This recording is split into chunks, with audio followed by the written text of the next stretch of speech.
toasting, joking too. Sipping and roasting is what we do. Light 'em up, drink 'em down. Whiskey and cigars all around. Cheers, y'all. Well. That sounds like a party about to happen, ladies and gentlemen. Welcome, ladies and gentlemen, to this fine radio program, podcast, and video extravaganza known internationally Hi, Mom. as the world-famous Smokin' and Toastin'. Welcome to show number 341 of our little get-together here, where we talk about craft beer, fine spirits, and hand-rolled cigars, and try to consume as much of those things as we possibly can during the show. Yeah. So that's what we do. Yeah, buddy. We drink it so you don't have to. Or you might want to. Or you might want to. And hopefully we'll help you. I think that's part of our job, too. Hopefully we'll be able to help you tell the difference. On today's show, finally, a big win for the cigar industry, for cigar lovers. We'll tell you about that. It is a really big deal. And something went right for something once? went right for once. I mean, I It's feel like amazing. that's a Smith song or something. I am human and I need to be loved, just like everybody else does. Those are good words. We will also be doing some interesting tasting. Great Heights Brewing right here in Houston will be trying their Hellas Lager. I can say that. Hellas Lager. Hellas. That I think it's Listen, Hellas. man, I don't know how to say this, but Hellas. Yeah. I think it's Hellas. That's been one of those words that I've been back and forth on the pronunciation, but I've listened to other people say it, and they all seem to be saying Hellas. So I'm going with that. At least if I'm wrong, I won't be alone, right? Also, from Transient Artisan Ales, we'll be trying their Juice Session Double Dry Hopped IPA. They are out of Bridgman, Michigan, and there are so many great Michigan breweries, man. in Michigan, man. So, What is it about Michigan? I don't know. All those months of sitting around in the snow. Led, I think, by Bell's. I think Bell's is like the Bell's preeminent great. Michigan brewery. Founders. Oh my go gosh, on. yeah. And then from Greely, Colorado, another state where they have great breweries, and Weldwerks Brewing Company will be trying their Medianoche, which is Spanish for Medianoche. It's a caramel vanilla latte. And it looks like it's... I thought you were going to say dark noche, but okay. Okay, yeah. We'll take it.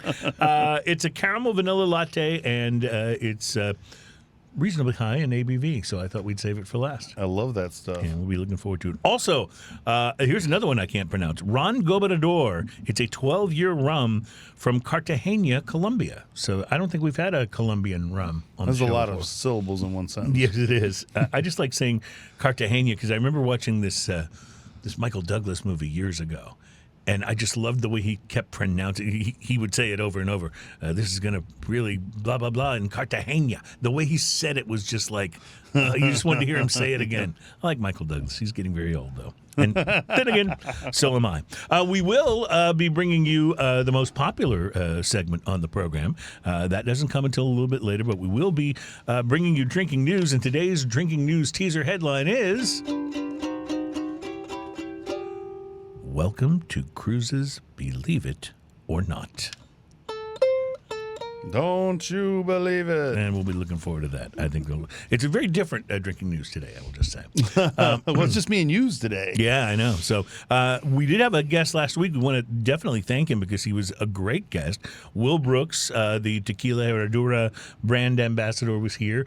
We had some tequila last week that was absolutely out of this world good. Outrageously good. Oh my God, it was good. And so, that's almost, it's almost scarred me now. I have to have the good tequila all the time, and that can be a little expensive. So you always want the good tequila. Yeah, you always. So just a teaser for next week, we'll have Lauren Dacey from Jack Daniels on. Oh, very cool. And I'm hoping that we get to try some of the more interesting Jack Daniels expressions. Well, if I'm not going to give too much away, she mentioned, I got a text here from her. She was thinking about bringing the Bonded series. Okay, well, there you go. That's what I'm talking about. So, I mean, I'm pretty excited about that. That should be great. I'm not a big fan of the old number 7, but you got to give him Beam props. does the same thing. Like that standard white label that's so popular is just, it's not the best expression. Same thing with the Jack Daniel's Old Number 7. Yeah, I mean, I'll drink it, but there's great songs about it. Oh yeah, and it's incredibly popular. Yes. So their branding is. Oh, it's fantastic. I mean, it's brilliant. Their It's branding fantastic. is almost as awesome as like the old school Budweiser branding. When I saw right back in the day, it's so iconic. When I saw that Michael Anthony, a bass player for Van Halen, had a Jack Daniel's bass, I thought that was just the coolest thing I'd ever seen. It was the coolest thing ever. It really was. Speaking of cool things, we have a cool beverage poured for us by our engineer, by Terry Michaels. This is our mystery beverage for the day. And he was discreet, so I did not see what he was pouring. It's got a little lemony smell to it. Mm-hmm. Kind of like that lemon pledge smell from Bud Light Lime. It's not quite so fabuloso as far as and if you guys don't understand the fabuloso reference, that's a cleaning agent that's very popular here in the South. Right. It does not smell so good. It's very strong smell. To be really honest with you, I'm not happy with the nose. Okay. Not happy. Now, that doesn't mean it's going to taste bad. It smells lemony and sticky. Mm-hmm. Right. But it could be great. I wonder if it's a seltzer. Let's see.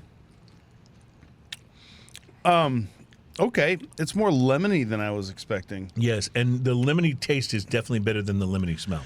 And all the stuff that y'all are saying, it's great because I bought it because of who made it. When I saw it on the shelf, I was like, oh, I don't know them. Is this one of the RTDs? Is this one like a Lynchburg lemonade? Is that what this is? My mouth is just salivating. You're getting close. You're getting very close. Holy cow. Are you ready?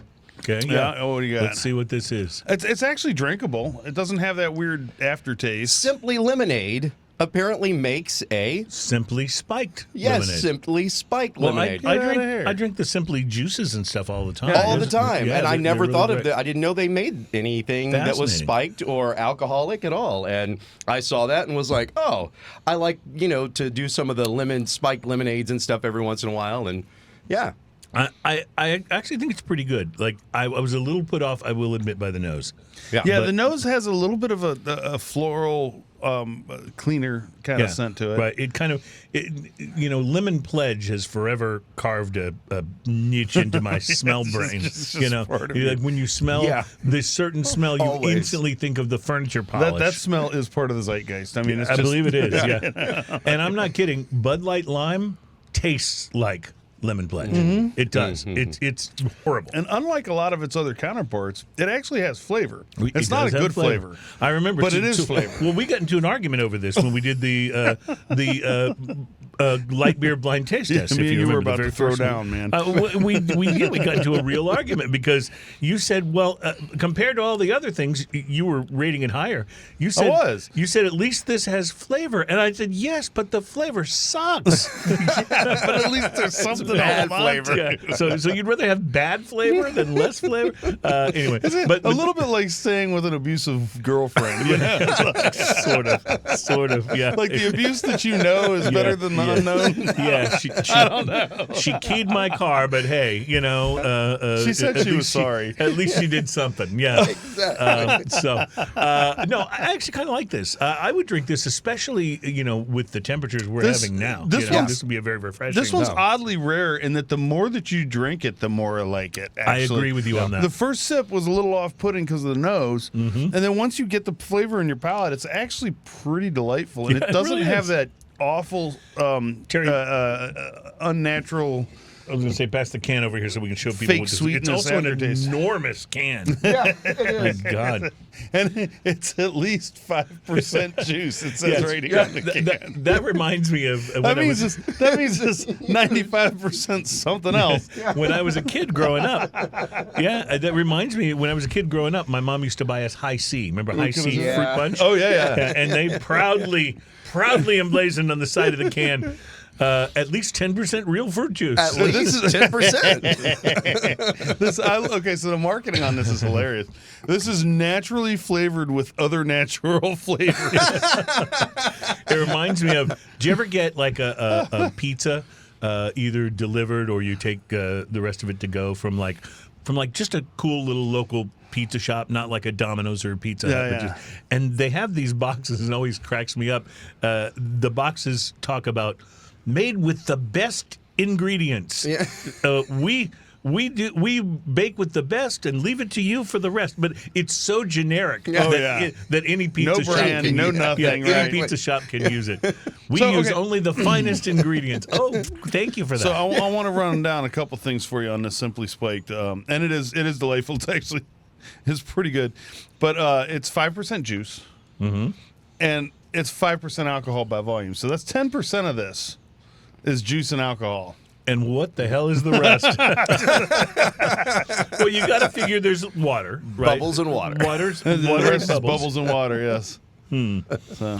Wow, there's a caloric content here. This one can is 330 calories. It is a big can, though, a very large. can. Yeah. Well, it says this is 2 servings per container. So it's a 24-ounce can. Okay. At 170 per serving. So it's what 20 calories more than a Coca-Cola. Okay, yeah. Per 12-ounce. Yeah. Serving. Oh, there's definitely sugar in there too, for sure. Yeah, definitely sugar in there. Yeah. Well. All right. Well, that was interesting, Terry. I was a little worried when we smelled it, but that was actually pretty good. Turned out all right. It's a little on the lemony side. This is not a significant source of saturated fat, trans fat, cholesterol, dietary fiber, vitamin D, calcium, iron. It is not a significant source of that? It's not. Oh, okay. Well, that's good to know. It says right there on the can. Shouldn't get my vitamin C, daily vitamin C from a can of this. So you're not getting your iron and potassium from it. Good to know. Well, here at Smoking a Toast, and we try it so you don't have to. So it's a little sweet, little tart. It is stevia extract, it says on here, too, but it doesn't have that. Well, that's good. No. It doesn't have that nasty aftertaste. Actually, a lot of stevia stuff is really pretty good. My wife likes sweetened iced tea, and we've switched from Sweet and Low to stevia products, and she likes it just as good. Been happy with that, and it causes significantly less cancer, which is good to know. Significantly less cancer, but that's only in California. Oh, apparently yes, because everything causes cancer in California. But still, everything. We go to California occasionally, so we have to be on the. You got to be careful about that. Yeah, absolutely. You don't want to be drinking something and catch cancer while you're in California. That's right. Or have the residual California effect, follow you home. Right. So, seriously though, she likes it, and we've switched that over, and I've really cut back on the diet sodas because there's just been too many studies coming out about this artificial sweetener now. No. And I can't just switch to the regular sodas. There's just way too much sugar. The only drinks that I like that are really sweet, are beer. I was going to say, if I'm going to... That's pretty much it. My whiskey. My friend Dave Murphy, who we've had on the show before, has a saying that I like to adopt, and he says, I want my empty calories in beer and taco chips. Yes. I think that's a good motto to adopt. I'll take my empty calories in beer and taco chips for sure.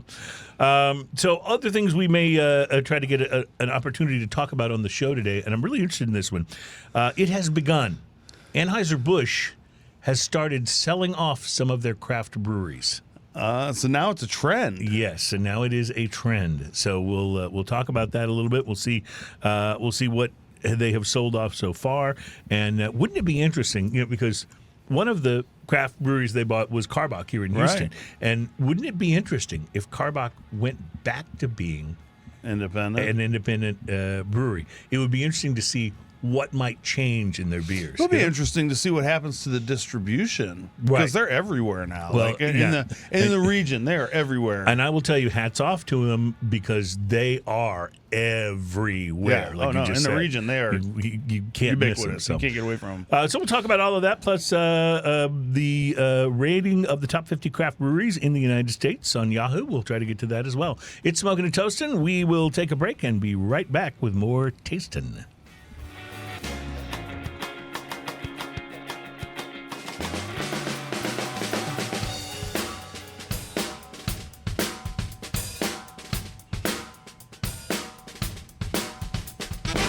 Welcome back at Smoking and Toastin', our show all about craft beer, fine spirits, and hand-rolled cigars. We are very excited to be coming to you for the 341st time, which is pretty awesome. That's halfway to 400, my friend. It totally is, and I'm really excited about it. Also excited about this. Now, they are, in fairness, being sold from one big company to another, but they're being sold from a ginormous company that I think does not really give two craps about craft beer to a company that is a little bit smaller, and kind of, you can make an argument that they do. Tilray is a Canadian cannabis company that already owns Sweetwater Brewing, which is probably one of the reasons why you see so many Sweetwater beers that are trying to infuse some cannabis in there. But they own Sweetwater, they own Montauk Brewing, Green Flash, and Alpine Beer Company. And we've had a few of those. We've had Green Flash and Montauk before. And we've had Alpine Beer, too. I remember bringing some of those in on the show. So the deal will close at the end of September, and it will include these brands. So here's what AB is selling off, okay? Shot Top. Okay. Which wasn't one they bought. They launched that, I believe. Yeah. That was an internal. Breckenridge Brewery. Wow, okay. Blue Point Brewing Company. 10 Barrel Brewing Company.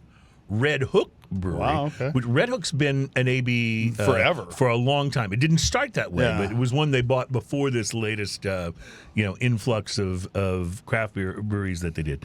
Widmer Brothers Brewing, which they make some good beers. Square Mile Cider Company.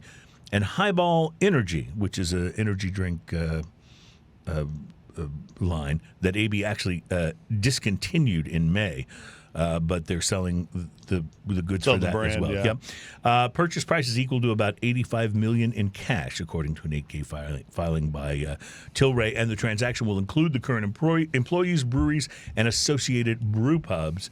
In total, Tilray acquires production facilities in Portland and Bend, Oregon, Littleton, Colorado, and Pachogue, New York, as well as 8 new brew pubs across the country. So, yeah, very interesting. That's a trip. I wonder if it'll triple the size of Tilray's beer offering. I wonder if they're going to be a company that actually lets those breweries do what those breweries do, or if they're going to be. Well, I certainly hope so, and that was one of the things when you talked about when we talked about some of these sell-offs and some of the things that some of the individual sales that because this isn't the only thing that AB has sold off, and some of these instances, the brands that are acquiring them are really making an effort. Well, you remember Constellation sold what is the one with the big fish on it? The big gnarly fish. Why can't I think of that brand?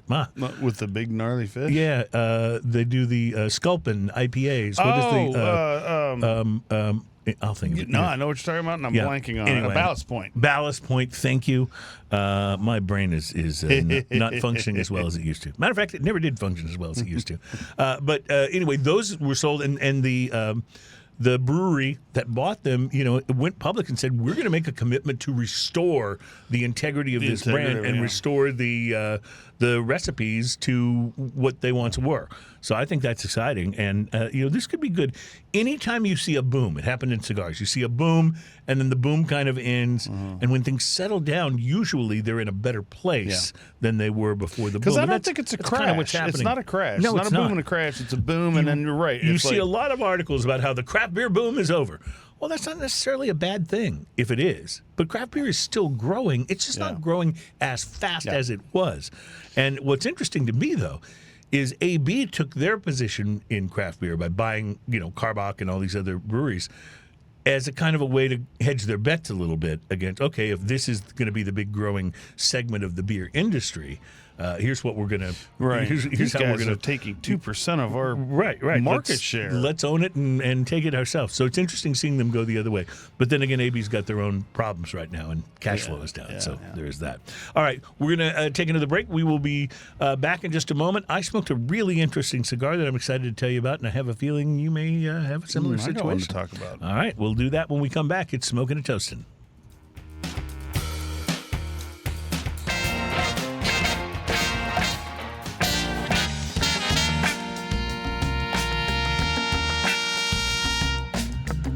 Welcome back. It's Smoking and Toasting. Our show is all about craft beer, fine spirits, and hand-rolled cigars. All very, very enjoyable things. I'm going to do the whole rest of the show in this voice. Oh, yeah. I can't do that. No. I can't do that. It's all good. It's all good. That was an empty threat. Speaking of your voice, your band is kind of making some waves these days. You got a new single out, and it's you very are gently tearing up the country charts in Texas. Yeah, so that's a pretty cool thing. That is pretty cool. So the name name of the band is Willow Creek Junction. What's the name of the single? So the latest single is Naca Nowhere. There's a town. Stephen F. Austin is located in a town called Nacogdoches. Mm-hmm. It's a Texas town of some. Right, and it is kind of in the middle of nowhere. It really is, yeah. And in the country, buddy. Mm-hmm. Yeah. But it's a song. It's a story about a gig that the band went out there and did. The trailer broke. Everything that could possibly go wrong went wrong. But they went out there and played, had a great time, wrote a song about it. And so the single is on like Spotify. Yeah, and it's on Apple Spotify. Music It's on everything you can get. So it's called Naca Nowhere. Naca Nowhere by Willow Creek Junction. Thank you. Check it out. Give you a little plug there. I want to do talk cigars, but I thought maybe while we talk cigars, we could sip this first beer for the show. Yeah, I can make Great that Heights is a really cool brewery here in our town in Houston, and I got to hang out with Abby Heim and her friend from Great Heights and her friend Joe Root last week, and Abby was kind enough to leave a few beers behind, including the Hell's Lager. So I have tasted this, and I will not say too much about what I think until you have tasted it. But I thought you could perhaps pour. I don't know if I tried this one from them. We can talk about this. I think this is fairly new. And while I'm at it, I don't think it has come out yet. But Ian, I'm going to have to bring you, because I have one more can of it. She left me like 3 or 4 cans of beer, including this, and 2 cans that didn't even have a label on it of a Belgian quad that they're about to release. And it may be one of. I will say this now. I think it was because I had one yesterday, and it was, I think, the best Belgian quad I have ever tasted. So that place makes me happy because the last time I was there, and I love Belgian, right? Mm-hmm. You know I love barley wines. The last time I was there, they had barley wine, and I just sat and drank barley wine. I may have walked in at 90 degrees and gone out at 45. You know? I hear that. It was a tilt. But this Belgian quad, I seriously, I gotta force myself not to drink the other one that I have, so I can bring it to you. I think you will be crazy about it. And when it actually hits stores, we'll try one on the show. This has such an incredibly grainy kind of nose. Oh yes, this immediately says Pilsner Lager that has that feel to it on the nose. And Great Heights, they're a fairly small brewing company, but they're starting to show up in some of the grocery stores and things around town. Been seeing them. Yep. So this is if you like that pure taste of beer ingredients. Right. This tastes it's hard to describe. It tastes like a brewery smells when you walk into it, right? It has that. It's not overly sweet, but it's kind of sweet. Mm-hmm. It's not. It's a lot of things, but it has that raw beer kind of like walking into a brewery kind of smell that's so good. It's got a very grain forward flavor to it, but it also has a little bit of the malts and just it's very drinkable too. Oh man, it's so round on the back end. This is fantastic. Yeah, it really is quite good. Really is quite good. They know what they're doing over there at Great Heights. They really do. This is going to directly affect sales. I love that because I'm going to buy some of this. And wait till they release this Belgian quad. I'm telling you, that's not a style that I'm often raving about. I think this might be the first time I've heard you rave about this beer was so good. Oh man, yeah. So anyway, we'll when it comes out, when it hits the shelves, we will definitely get some. We have and talk about it in Houston. We have a wealth of fantastic lagers popping up.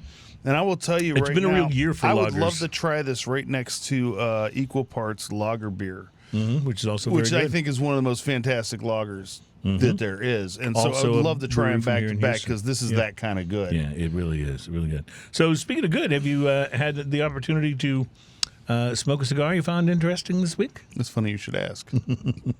As I often do. Last night I went out on my patio. Oh, nice.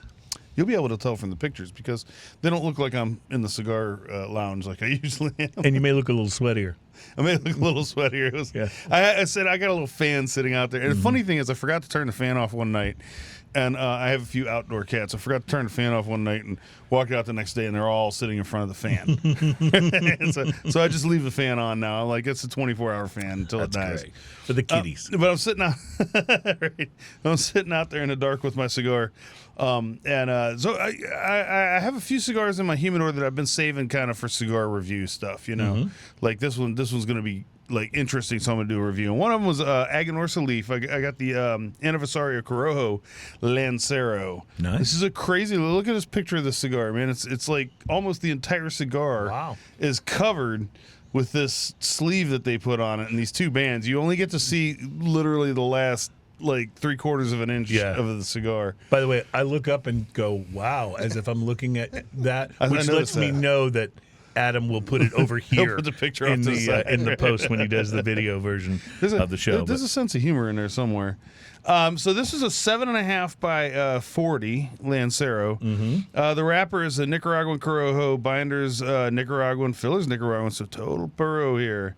The appearance on this, once that has the Aniversario band, a little secondary band with the two coins on it, and a sleeve. The total coverage of the cigar itself is like 80%. You can't see almost any of the cigar. When you take the sleeve off, though, what you're left with is this gentle box press Lancero, milk chocolate brown wrapper with some veins, oily and smooth, firm feel overall. The pre-light sniff on this, it was a pretty tight nose. I got barnyard, I got fermented hay, I got some tea leaf, and a little bit of a sweet note that was a little undefinable underneath there. I used on the pre-light draw, I used a clip. I had a very tight draw on this. I wasn't. That's tough on a Lancero because it's tough to right. There's just not a lot of working it out. Leathery and earthy notes, slightly sweet right off the pre-light draw.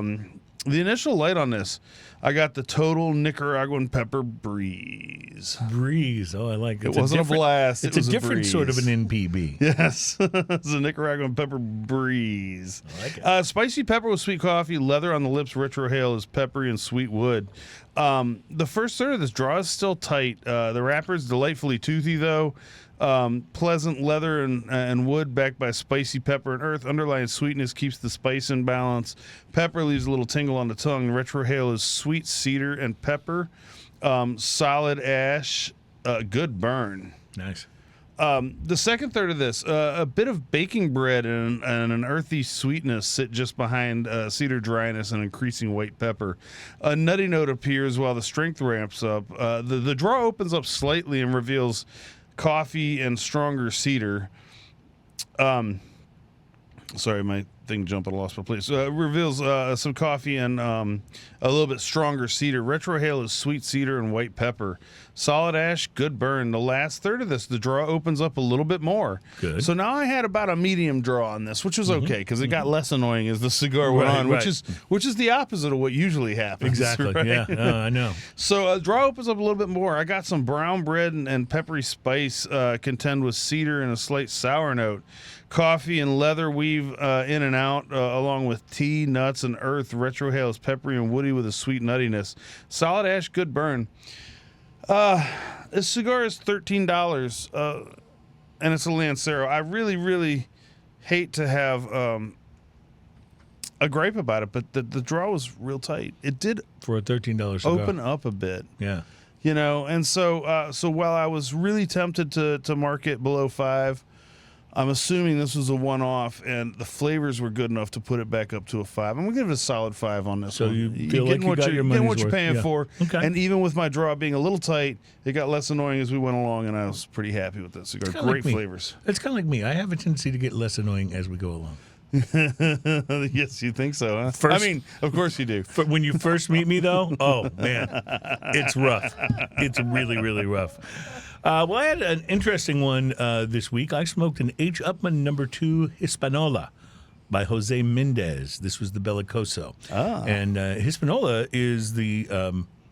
that's where Columbus actually landed. It's an island. Right. When people say Columbus discovered America, he didn't discover the United States of America geographically. He didn't discover the mainland. No. He was a little further south. Yeah, he actually landed in an island. But in any case, they grow some tobacco on that island. It's in the Dominican Republic, and it's a pretty interesting place in terms of the tobacco that they're able to grow, which I'll get to in a few minutes.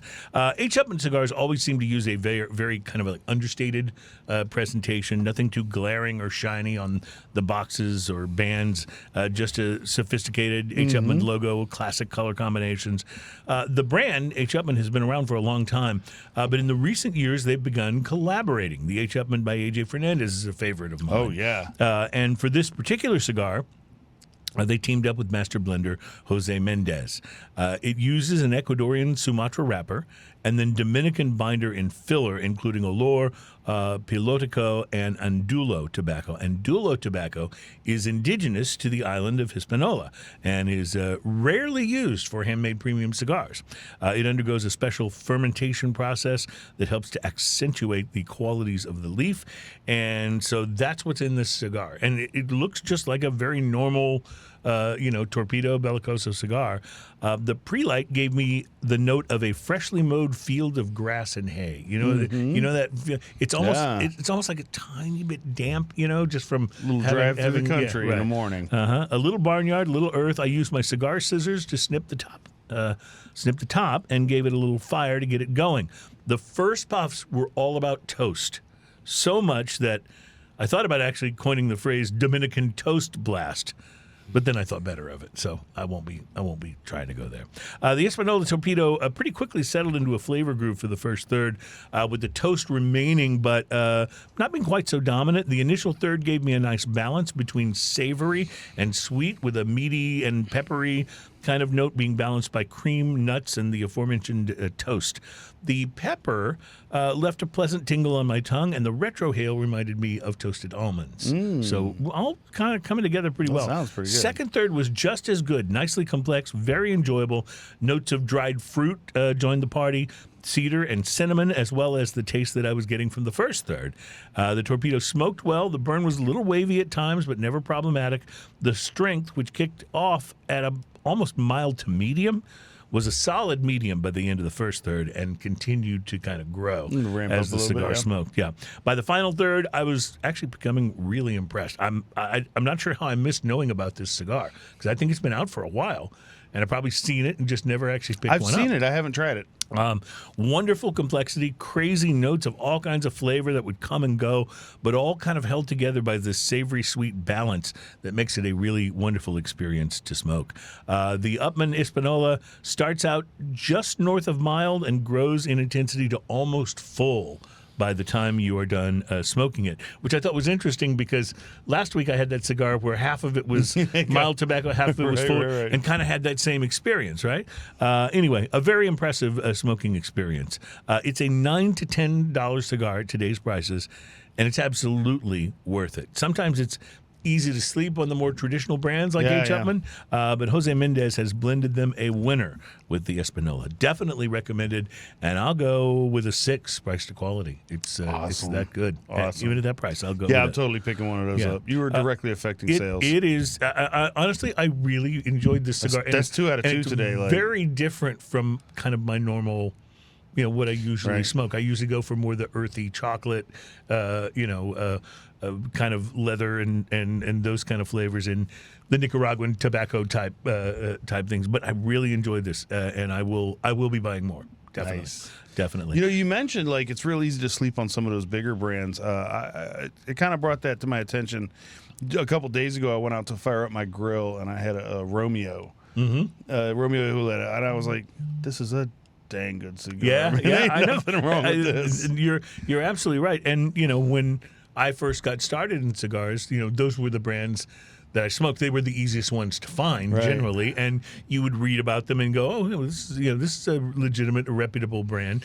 And during the boom, they were less likely to start using a bunch of cheaper tobacco and allow their quality to slip than some of the other brands. So yeah, I became a fan. And when H. Upmann released the A.J. Fernandez blend, then that became a regular rotation for me, and I absolutely dig it. By the way, just a mention before we go to break that our rating system, price to quality, if you're new to the show, it's a 1 to 10 scale, but if you give something a 5, it means you got exactly what you paid for. Yeah. Right? It means it did not disappoint.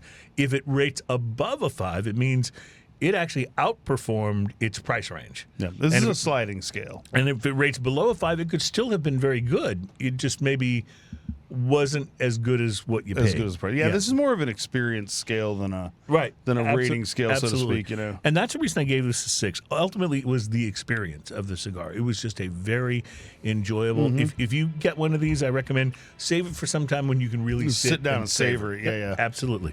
All right, we still got a lot of ground to cover. We haven't even told you about this great news for the cigar industry. We finally won, and I'll tell you about that coming up. Plus, we have more to taste, including, by the way, an IPA from Transient Artisan Ales called Juice Session. So we'll be getting to that coming up. Good beer, Abby.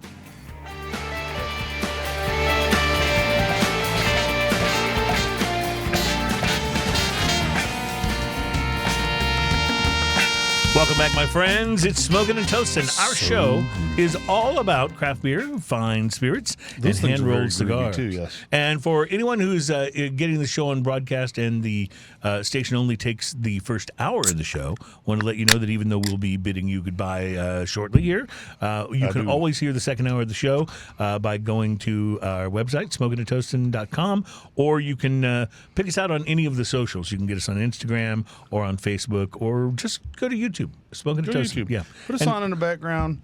Turn the lights down a little bit low. Yeah. Get yourself a beer or a wine. Yeah. Sit on the couch with your lady. And by the way, while you're doing all that, subscribe. Nicely done, sir. That'd be a good thing to do. That was yeah. That was a lot better than the plaintiff. Please subscribe. Oh yeah. Hey, if we're helping out your sexy time, the least you can do is subscribe. That's all I'm saying. Well, Ian, I would like to just we haven't tasted this beer yet, but I want to offer a toast. This is toast to you, sir. To the premium cigar industry for fighting the good fight. Ladies and gentlemen, we can now declare victory in the fight against FDA regulation of premium cigars. Really? The United States District Court for the District of Columbia has ruled to fully vacate the deeming rule as applied to premium cigars. In the case of Cigar Association of America, etc., or et al. Is the way it's actually written, versus the U.S. Food and Drug Administration, the cigar industry has won. This news will mean the end of mandated warning labels, pre-market review of cigars, and other limitations that have impeded so now we can have the ability of more cigar blends makers. and smaller batch blends. Absolutely.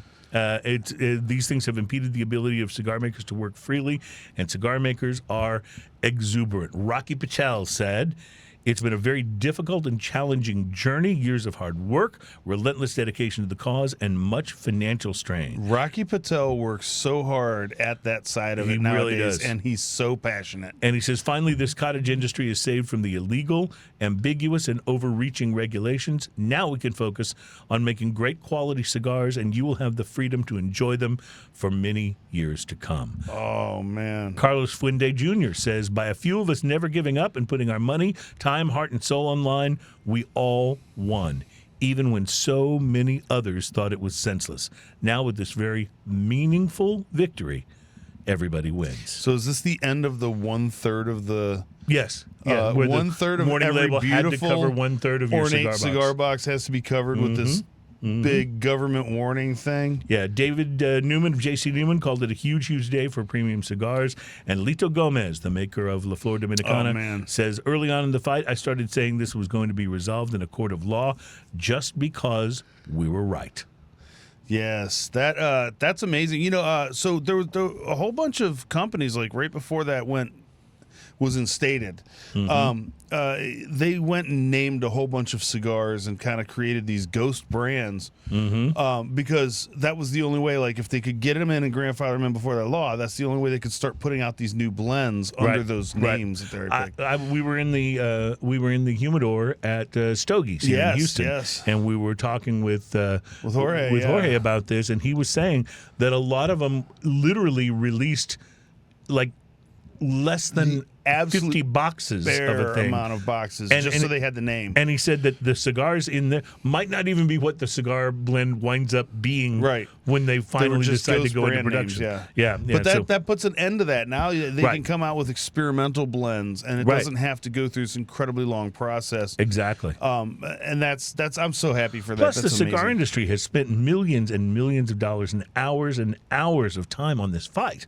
And so now it's over. And as much money as the government taxes out of cigars, you'd figure they want cigars to sell. One would think, yeah. Right? Because they definitely make some money on the taxes. That's for sure. I mean, come on. So, anyway, Corey Bappert of Oliva Cigar said, "We will always be under attack, but today we put the U.S. government on notice that we will not be pushed around and will always defend our right to enjoy premium cigars." So here is to the cigar industry, to Rocky and all these guys for fighting it the way they did. And, we'll have to get Trey Boring on this is the show. News. He's our legal expert. So it'd be interesting to get him on, and maybe we'll work on that in the next few weeks to see if he can, just kind of give us the overview of the ruling and is it really over. But all these cigar makers, text him after the show. all these cigar makers seem to indicate that it really is over. What'd you pour us here, Ian? So this is the Juice Session double dry hopped India Pale Ale. We're gonna have to talk about it in the next segment because we're running out of time. This is Transient Artist Ales, and I'm just gonna go ahead and let you know on a cliffhanger. Man, this is good. It's wonderful. It's fantastic. It's one of the better hazies I've had. It's fantastic. All right, we'll get back to that, tell you a little bit more about what we're getting out of this. Plus, we're not too far from drinking news, and if you are leaving us at the end of this hour, be sure and check us out on YouTube. It's Smokin' and Toastin'. Hit subscribe. We'll be right back. Woo!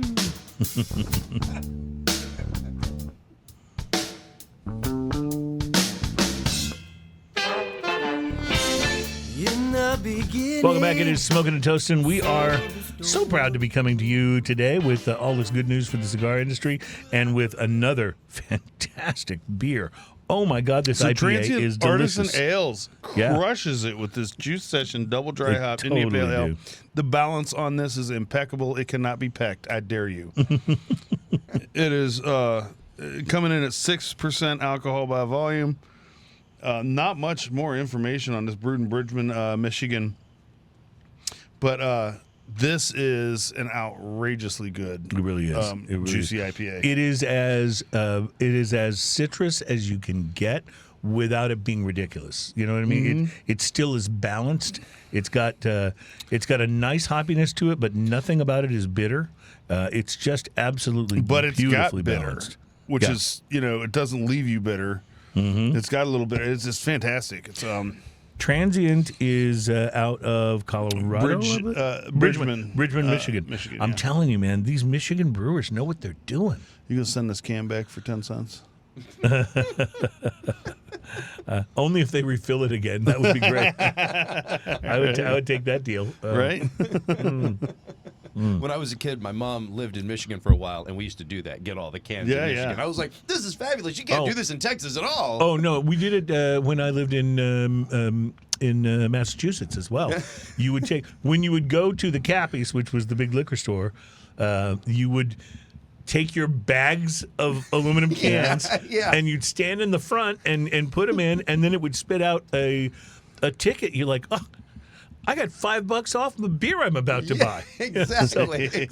So it was always you're always hoping you had enough cans. Psychologically, over the last few beers that you bought, you paid more than $5 over. Oh, sure, but that's okay. Yeah. Like you said, it's still a win. 100%. So this is from Transient Artisan Ales. We've had Transient's beers on the show before, and they've always been good. I can tell you that. But this is as good an IPA as I've had in a while. Really nice. I mean, bangers today because that first lager was outrageous. Yeah, too. it really was, and I haven't tasted this vanilla caramel latte that beer that we're going to have a little bit later on in the show, but I just have a feeling about it. I do. I have a really interesting feeling about it. I probably can't do a good job of saying I haven't tasted this. The Ron Gubernatorial. Yeah. But I will still let you pour, and we'll give that a try. While I tell you about a list that I've gotten that I think is very, very interesting. It's a list of the highest rated beers in America, and it comes from Beer Advocate. So people, go on to the beer lover sites, and they give the beers their rating. So this is consumers rating beers, and we have the top 20 highest rated ones. So I thought I'd share these with you while I just want to say thank you for clearing the neck of this bottle, and also I'm so happy to do it. And the extra, there's a little more than the neck. You went all out to make sure. Sometimes even when the neck is good, and this is a short neck bottle, right? You can see how short that is. Yeah. So sometimes even when the neck is clear, you can still have spillage. You notice today that no paper towel has been harmed in the pouring of this. rum. Well, you have just totally jinxed it now. You realize this. Actually, I just. Oh, okay. Well, there you go. So, but this points to my safety issues here, because even as far down as I took that quantity of rum, it's still you can still have there's still danger of environmental. It's a good quarter down the bottle. That's at least. right. Environmental compromise when it pours down the outside of the bottle there. So coming in at number 20 on this list of highest rated beers in the United States, La Fin du Monde is number 20. Mm-hmm. Yeah. At 19 is the Celebration Ale from Sierra Nevada. Sierra Nevada, yeah. That's a big beer, by the way. Yep. Ruination IPA from Stone comes in at number 18. Ruination's beautiful. And Stone again at 17 with their Arrogant Bastard Ale. Bastard. Yeah, you gotta love that. Those are so classic. Mm-hmm. I'm sorry, but those are some of the ones that really. Mm-hmm. I really started getting into craft beers with those. And here's another one, the Enjoy By. This is actually one of my favorite Stones because they actually put a date on it. Like, enjoy this by such and such date. And then as you part put of the the date name. on, so you have it. So you know you're getting some of their premium, freshest. Absolutely. I love that. Especially they'll put Joe Covesa on there, too. Yeah, I know. Three Floyds Brewing's Zombie Dust comes in at number 15 on this list. And the Torpedo Extra IPA from Sierra Nevada comes in at 14. I don't know if I had the extra IPA. It's good. It's good. It's just, it's a lot like their pale ale. It's just bigger. Just more. Yeah, it's just bigger. I like more. It's the Torpedo. Stone again at number 13 with just their straight up Stone IPA, which, by the way, I really like. Yeah. They have so many special different IPAs, but that you forget one, how good they're just their standard old Stone IPA is fantastic. At number 12 is the 60-minute IPA from Dogfish Head, which is a great beer. And Sierra Nevada's, standard, if you will, their pale ale comes in at number 11. At number 10, the Russian Imperial Stout from North Coast Brewing called Old Rasputin. Old Rasputin. Yeah, that's a beer. That's definitely a beer. That's a big beer. Number 9 is the Bourbon County brand stout from Goose Island, which is also very good. Hop Slam Ale from Bell's Brewery comes in at number 8. I've never been a huge fan of that particular beer, but it's Bell's, And it is Hop Slam. Right. Hop Slam is an appropriate name for that beer. I think they're going for out of balance on that and just going here, palate wrecker. Excuse me. The American Imperial Stout called KBS from Founders comes in at number 7. You're a pretty big fan of that. Kentucky Bourbon Stout, yeah. The Sculpin from our Ballast Point Brewery, we were talking about that earlier. It's hard to comes go in wrong at number with 6. Ballast Point. So what you got to realize, though, about these highest rated beers is that people have been rating a beer like Sculpin for years, right? So this is an aggregate where they get their score. The average rating for the Sculpin is a 4.4. A 4.6 was the rating for the KBS, for example. But there's 14,633 votes included in that for the Sculpin. So that's a lot of votes. That's probably been building for a while. The Imperial IPA from the Alchemist Brewery in Vermont called Heady Topper comes in at number 5 on the list. Pliny the Elder from Russian River Brewing Company in California comes in at number 4.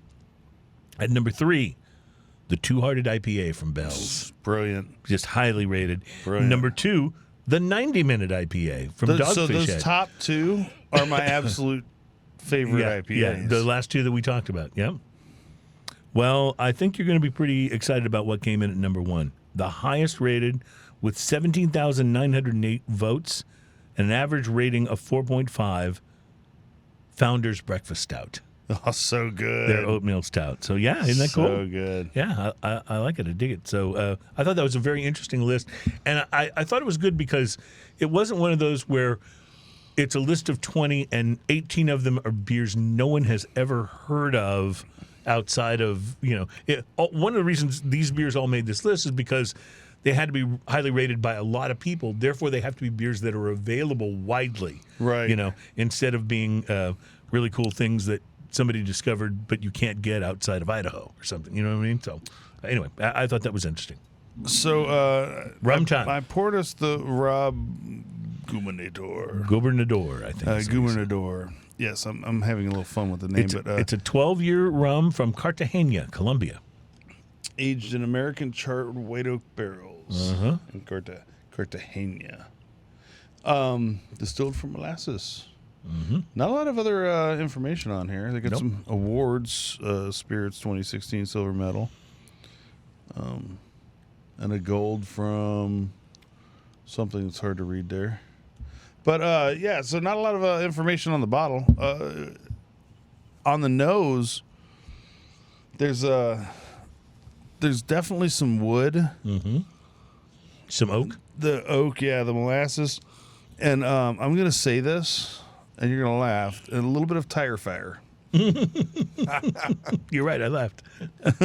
Tire fire. Springfield tire fire. And on the first sip of this, it's not as round as you'd think up front. But it's got a little bit of sweet. It's got a little bit of structure to it and a little bit of mouthfeel, even though it looks a little bit thin in the glass. And then when you take that sip, and you swallow and you retrohale, you get a little bit of tire fire. Now, let me explain, though. I love it. Yeah. I love that funky, rubbery thing that some rums have. Some rums have got that rubbery quality to them. I don't find this nearly as rubbery as some other rums that I really like, It's not. It's just got a hint of that. And I laugh because I say tire fire. There's a very distinctive smell when rubber burns, you know what I mean? Mm-hmm. And it's got just a kiss of that kind of smoke to it, which is really interesting. I just think it's fantastic. Yeah, it's really good. I think it's one of the better rums I've had in It's really good. So we're batting 3 out of 3 today on the list. Oh, four out of it because the mystery drink was pretty fun too. Yep. So this is just under $50. Just under 50. Okay, wow. This is funky and fun. I could see this also going into a classic rum cocktail that would be, very interesting because it's not as sweet as some of the rums that you'd use for that. No, but it has such a wonderful oakiness to it, such a wonderful a vanilla note. This is exactly what I want in a rum. And the aftertaste has a slight, that oaky astringency kind of thing. And a little bit of, when you eat like a coffee cake, that sort of cinnamony sugar that's on the top? I get a little bit of that in the aftertaste, too, in the finish. And listen, any of you who are turned off by the idea that it has a little bit of a tire fire kind of smoke to it, please don't. Yeah. It's fantastic. It's a weird way to describe it. And I'm sure there's better ways. I'm sure if we got Liliana in here or even Chris Hart, they'd have a way more interesting way to put it. This is my speech. Yeah, but I'll tell you, if we had a rep from this company on, and they brought a rum in, and it was this rum, and they poured it for us, and then I said, what does it retail for? And they said $98. I wouldn't bat an eye. It tastes the quality is that outrageously good. I'm not saying I would immediately fork out $98 because that's a lot of money, but it would not surprise me to find out that this was a near $100 rum. And at 48, I believe it was, I think it's a Gobernador. Yeah, Gobernador. And I've never heard of this brand. It was the only expression they had on the shelf at Specs by them. I just thought, okay, well, this looks interesting, and that can be the fun sometimes of buying things to bring in on the show, because I might buy things that I never would have bought otherwise. Right. And so it's kind of fun, And on a very rare occasion, we get something that's not particularly good. That happens once in a long while. But it does. But I will now explain that the reason the neck was so clear was when I tasted it at home. I couldn't stop drinking it. It was just, I was like, I'm going to have a little more. What is it? Was it the Cheech and Chong thing? A little more for Santa Claus, a little bit more for Santa Claus. No, that was really, really good rum. And by the way, it says here on the side, there's not that much information, but they apparently won gold at spirits competition in 2018. They won the silver in 2016, and the World Wine and Spirits competition, it's silver medaled in 2016. So they're doing something right. Yeah, they really are. And it's not a brand I'd ever heard of. I've never heard of that before. Gobernador. And the bottles like. It's just like a standard rum bottle. It's like I might even pass over it, but now that I know what it is, it won't. Yeah. Smoking and Toasting, directly influencing sales because I will be buying another bottle of this rum. Good, I'll take this one home. We're going to take a break and we'll be right back. It's Smoking and Toasting. I'll fight you for it.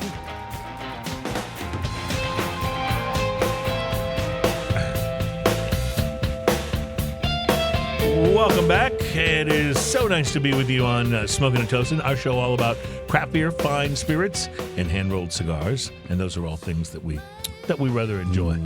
Speaking of fine spirits, I just have to say one more time, this is Ron Gobernador. Ron means rum in Spanish, so it's really just Gobernador. It's a 12-year aged rum. Oh my God! A lot of guys named Ron that make rum. Yeah, I know. it's kind of interesting. We laugh about that, but I actually thought that for a while. Yeah, I know. Ron just means rum. A lot of Rons in the rum business, that's for sure. Anyway, I could not recommend this more highly. It's really, really good. Really, really so good. Interesting. A couple of cigars to watch for. The Dominican Cohiba with the barrel-aged tobacco is back. It is Weller by Cohiba, a smoke made by General Cigar Company in partnership with Weller Bourbon. Nice. And they've brought this back for the third time. It's a Connecticut broadleaf binder and it has spent some time in Weller Bourbon barrels. So now, a question for you: do you like cigars? Like Camacho has several that have been aged in bourbon barrels. Is that a thing that you like in terms of cigars? So there are some that I've smoked that are pretty good, but generally speaking, that bourbon barrel aging on a cigar, I don't think always does it very many favors. I have a tendency to agree. There's the very specific taste that you get from a cigar when it goes through that process, and it's not my favorite taste. I knew a police officer once that loved Rum Runner cigars. He would come into the cigar shop where I used to shop at the time, and he'd come in and buy dozens of them. I think he was smoking them on stakeout or whatever. I don't know, but he just absolutely loved. I was like, seriously, because I love rum and I love cigars, and I love to drink rum while I smoke a cigar.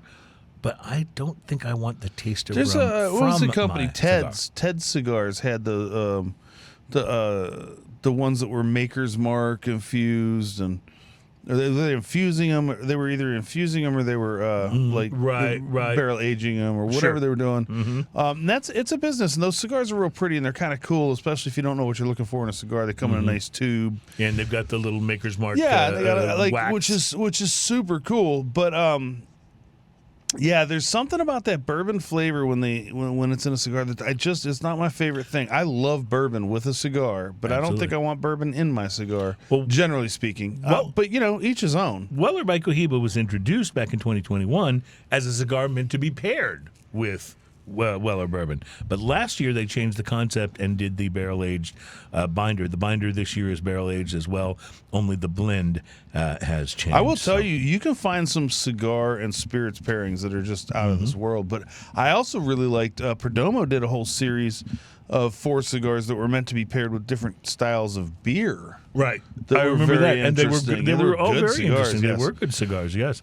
Well, speaking of interesting cigars, Rocky Patel taking time out from fighting the anti-cigar. He's on a win right now, man. Good for him. So as a result, he's releasing his first $100 cigar. Oh. Yep. The cigar market's seen a lot of cigars coming out at that price point. Listen, recently. Rocky, send me one. I'm gonna review it and see if it's worth $100. So Rocky says that this one size line not only has extraordinary packaging, which shouldn't surprise you from Rocky Patel, but he said it's being made with the oldest tobacco in his inventory, and he thinks it is the best cigar he's ever made. Well, Okay. I would hope so. Challenge accepted. Yeah. Send me one. Yeah, I want to find people out. were looking for something higher end, he says. There's a strong demand for expensive cigars. Rocky, of course, grows some of his own tobacco, and this filler was grown in Nicaragua. The binder is Nicaraguan, and the high priming leaf is a Mexican San Andres. It is called Rocky Patel Conviction. That's the name. Conviction. Yeah, and it's $100 per stick. All right, we need to get Rocky on the show. Yeah, I think we do, and he needs to bring some that convictions guy's with him. Awesome. You need to get him on the show. We've had him on the show before, but he didn't give us $100. No, cigar. he did not give us $100 cigar. Oh, well, it's worth a try. We got to take a break. We'll be back. It's Smoking and Toasting, and thank you for hanging with us. Drinking News is next. Dang good rum.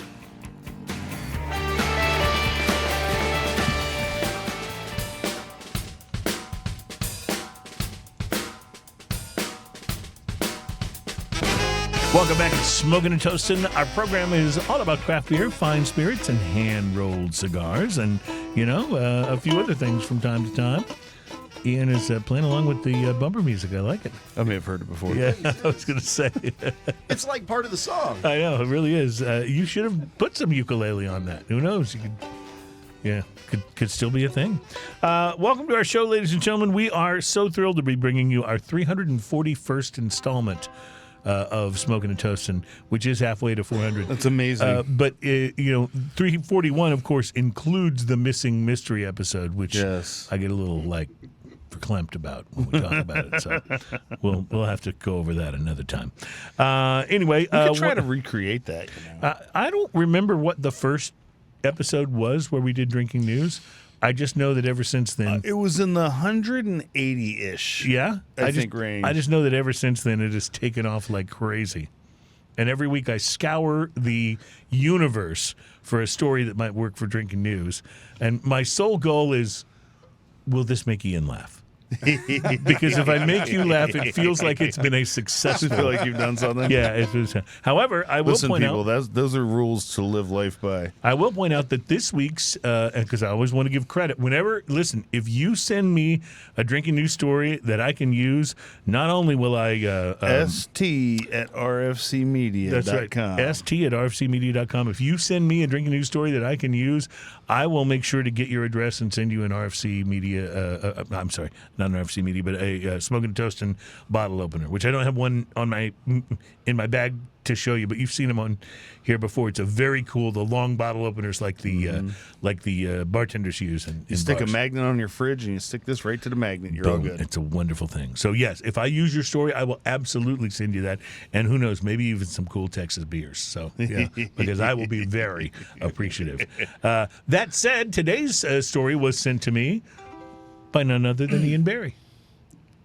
That was sent to me by none other than my brother-in-law, Mike. All right, so I guess I owe your brother-in-law By proxy, yes. a bottle opener, right? All right. See me after the show.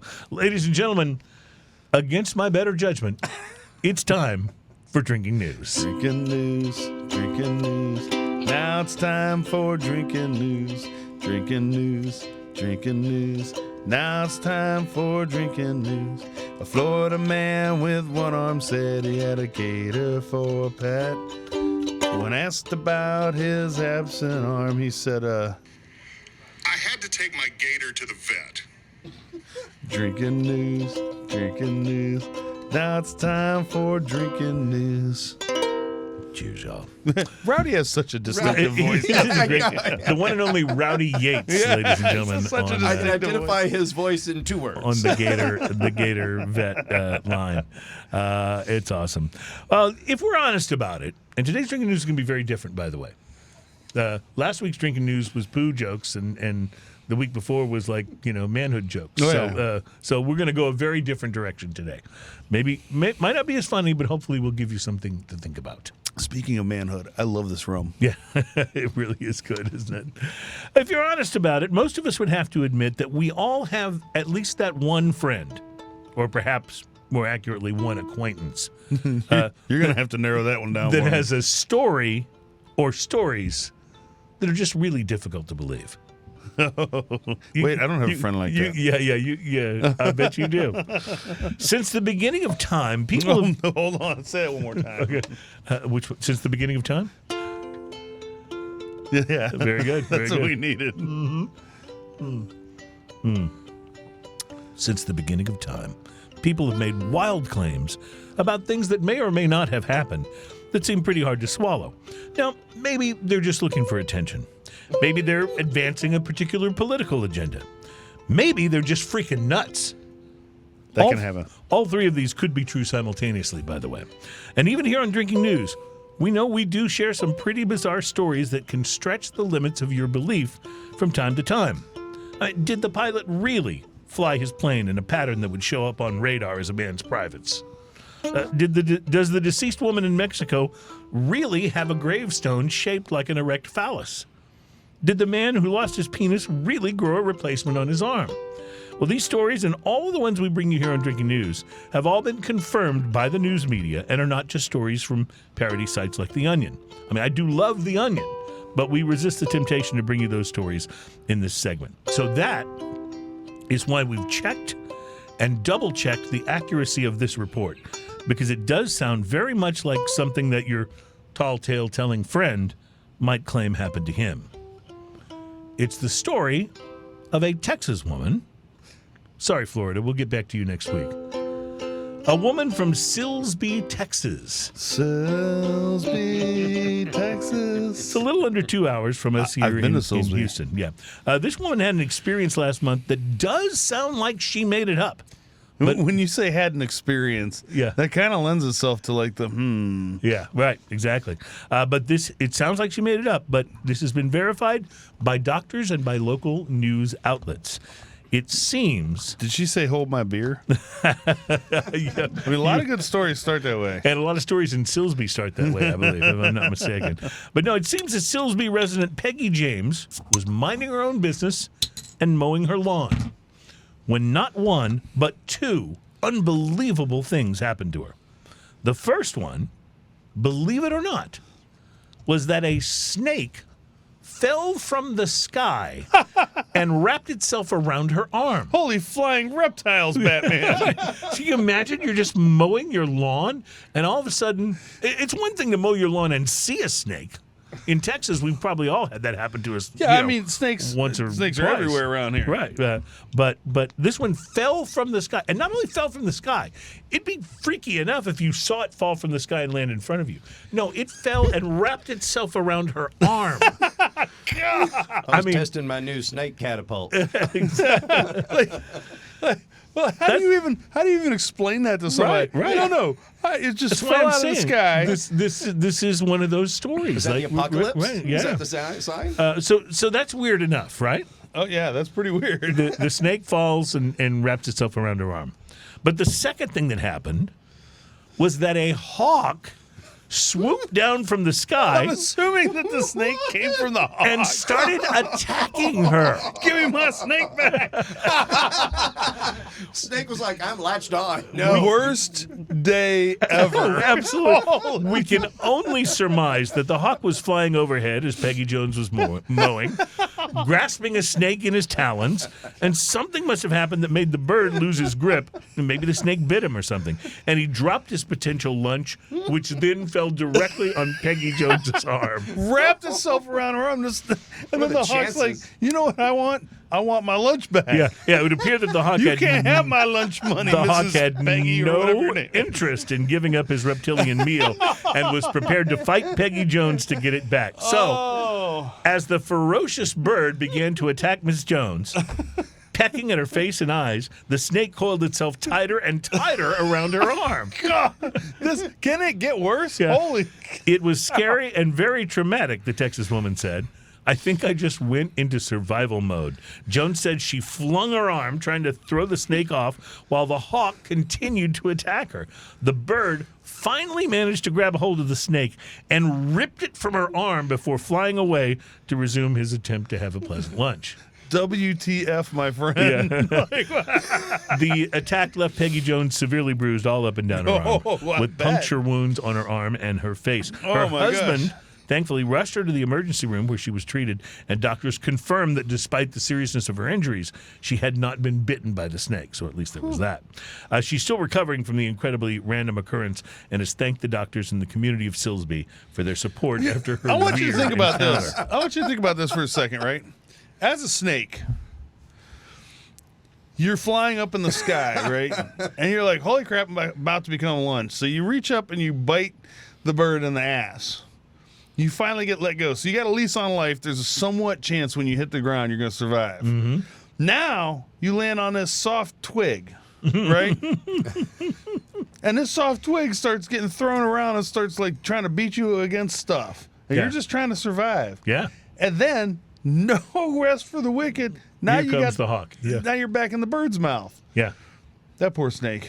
I just see this very slow motion version of her flailing around with Me and Mrs. Jones, the song playing like slow motion Quentin Tarantino style. We got a thing going on. And she's like, oh. I think it would totally work.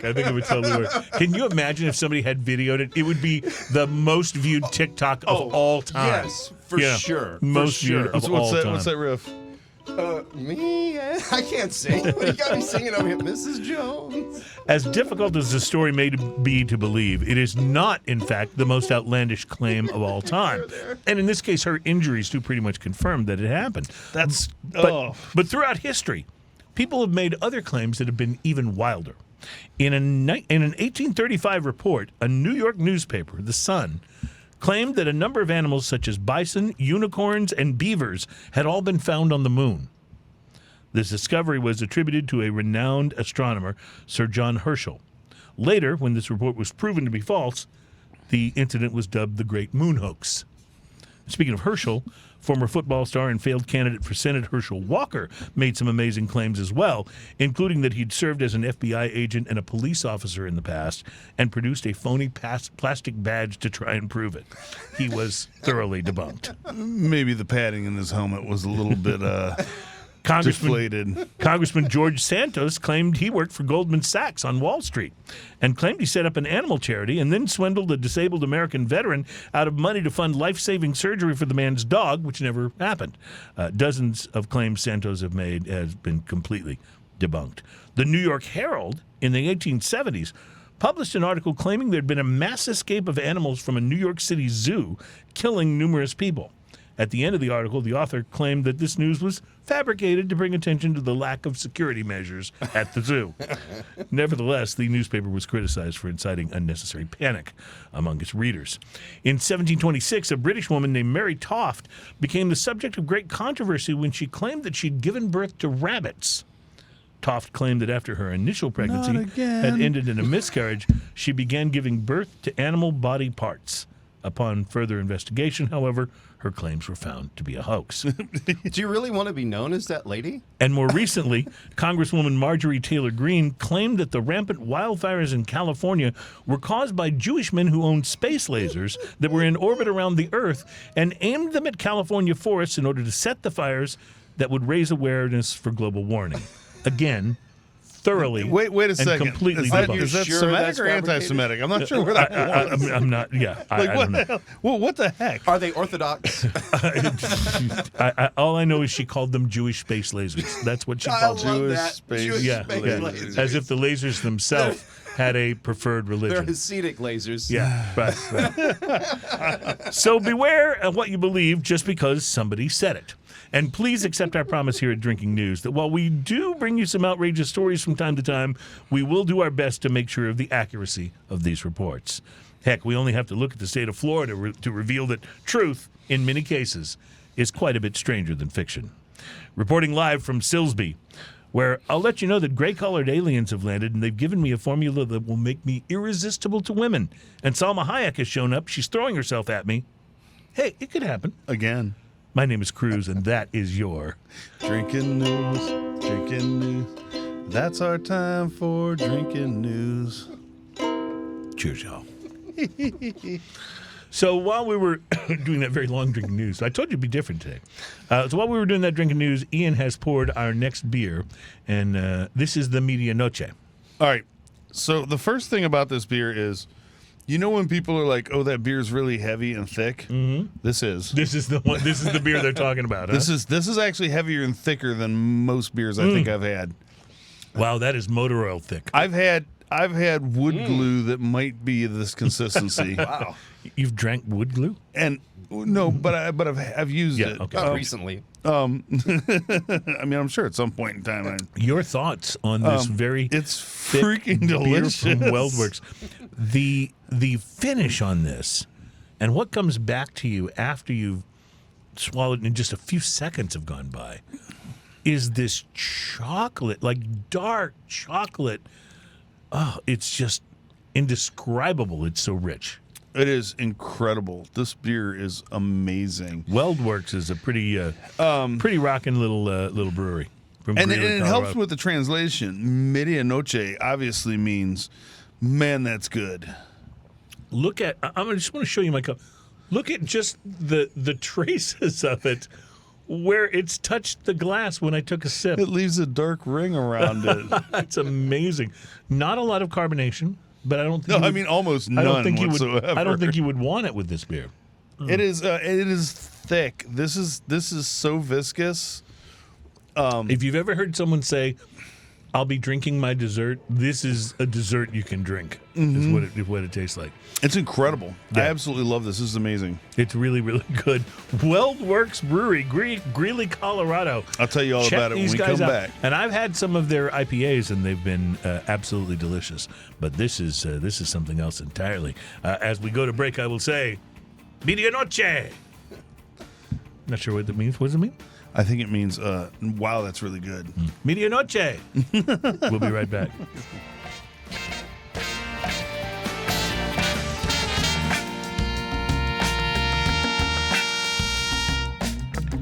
Welcome back. It's Smoking and Toasting. Our show is all about craft beer, fine spirits, and hand-rolled cigars. And this has been one of those shows, Ian, where everything, including the mystery beverage, has been really, really good. It's the golden show. Yeah, it is the golden show. And you're holding the Medianoche bottle. What does it tell you? I'm trying We tried to this find from what last the. segment. I'm trying to figure out what the ABV is on this.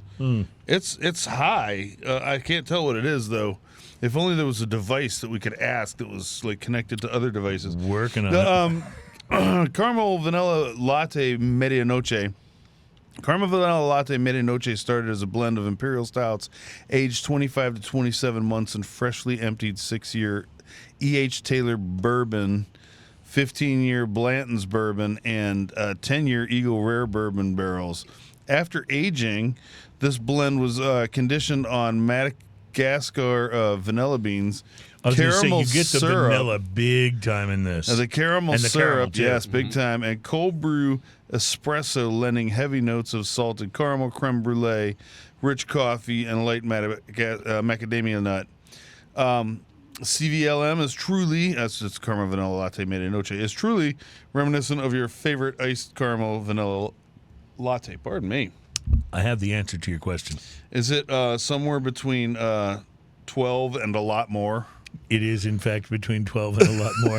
Because it's pretty boozy. It's 14.1% ABV. Fantastic.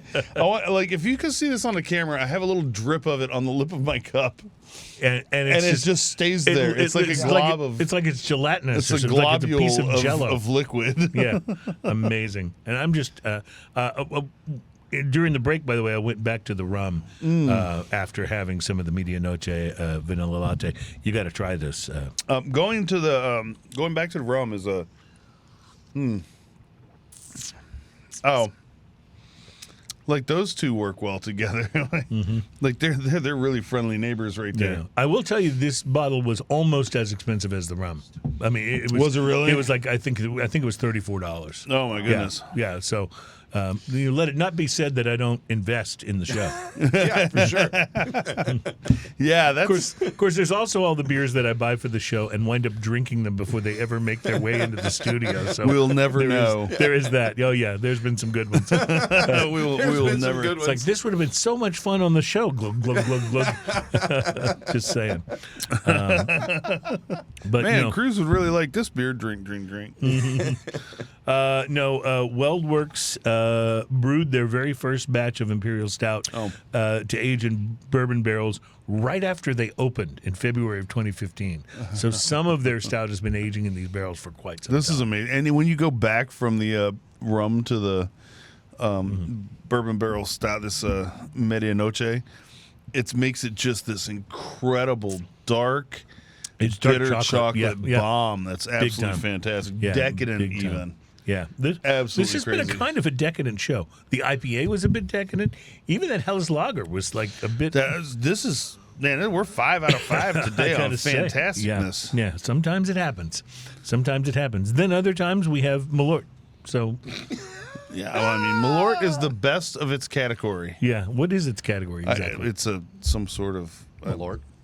Icelandic spirit, maybe. Is it really Icelandic? It's a Norwegian or Icelandic or maybe. something.